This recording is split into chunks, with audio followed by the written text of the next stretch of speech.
Evet, şimdi Ahmet Hane'nin türbesinin bulunduğu yere gidiyoruz. Tabii ki gene de Türkiye'nin her yerinden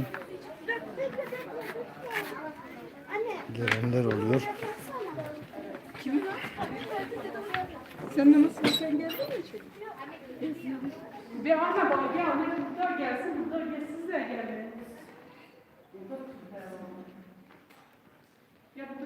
Ahmet Hane'nin türbesi budur. Bu en yüksek olan türbe.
يعني عمي بيشوف تجديد أول زي ما تبي أحمد فندق كان بيشيك ننتظر وين يقول يعتبر ذاك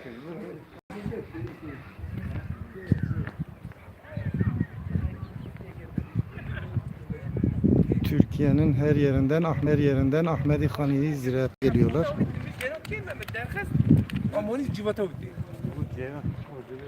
Birazdan dünyada ilk olarak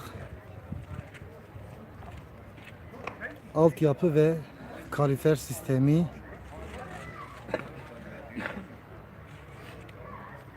yapılan kaleye gidiyoruz. Ne yaptın Hakan? İyi, çıktılar mı?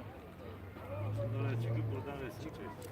Yok, tam ayrıldılar mı yani? Sen Çaldıran'dan döndün. Türbeyi ziyaret eden Çaldıran'dan döndün. çok kişi var.